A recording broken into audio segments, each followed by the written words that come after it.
Alright, let's talk about the ocean. It's a big place, a really big place. Out there you've got all sorts of folks trying to make a living. Some are fishermen, some are hauling cargo, some are pirates. Now these aren't the guys from the movies with parrots and eye patches. Modern pirates are serious business. They ride in small fast boats called skiffs. They have big engines. They have ladders to climb up the sides of other ships. They carry automatic weapons.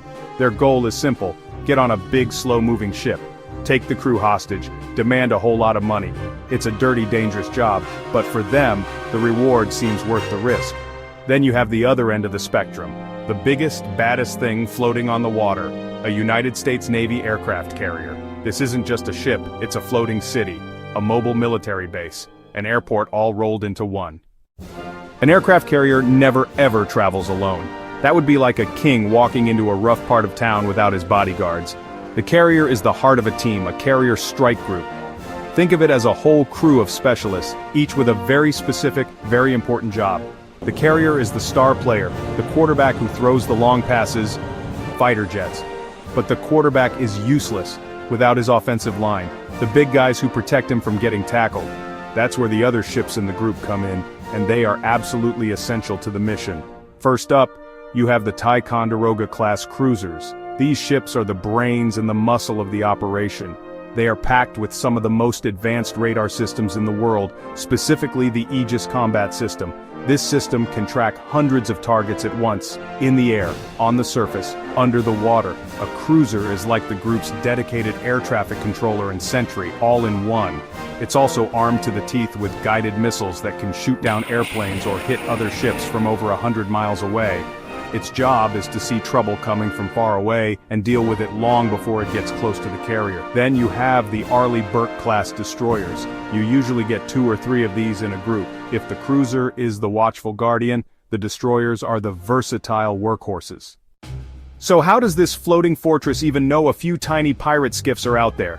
The pirates are small, the ocean is enormous. Like trying to find a couple of ants in a football stadium. The answer is layers. Lots and lots of layers of detection. The carrier strike group's job is to know everything happening for hundreds of miles in every direction. Not just binoculars on the bridge. Some of the most sophisticated tech ever invented builds a complete picture of the surrounding environment. First layer starts way up high, in the sky. The carrier has a special plane, the E-2 Hawkeye. Giant rotating radar dome, looks like a dinner plate. The group's eye in the sky. It flies high above the fleet. Its radar can see for hundreds of miles. It can track every single boatplane missile across a huge area. Hawkeye's crew spots pirate skiffs long before pirates see the carrier group's smoke. They're watching the whole game from the best seat in the house. While Hawkeye watches from above, every ship in the group uses its own set of eyes. Cruisers, destroyers fitted with powerful surface search radars. Once the pirate skiffs are detected, the carrier strike group doesn't just open fire.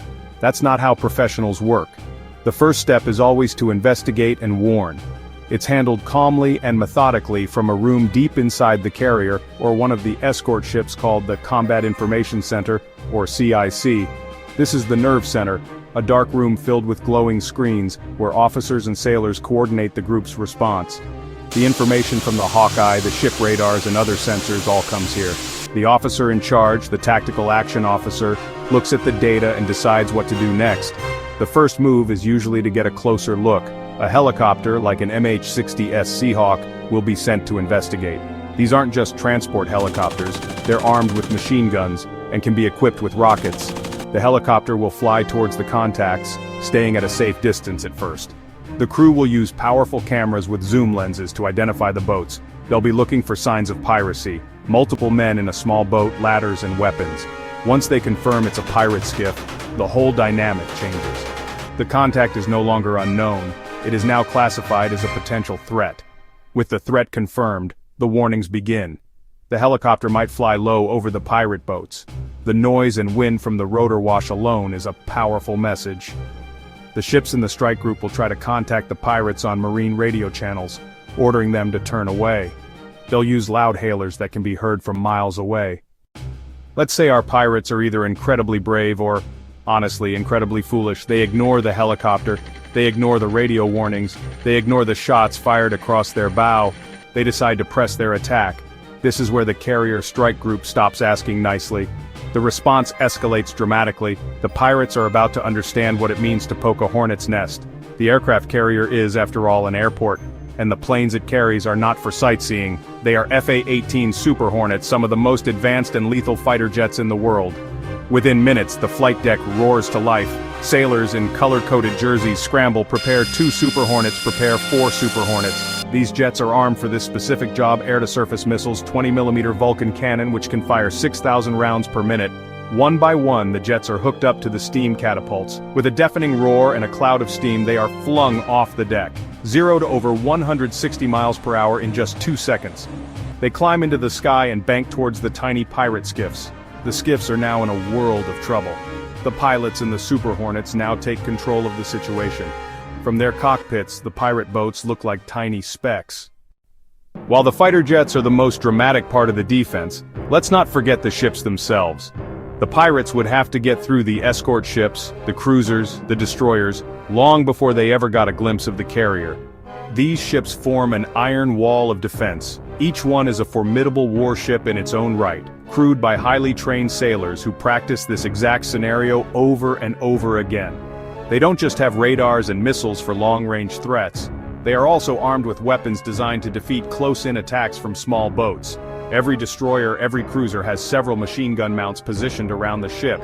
They also have powerful radar-guided Gatling guns called the Phalanx CIWS.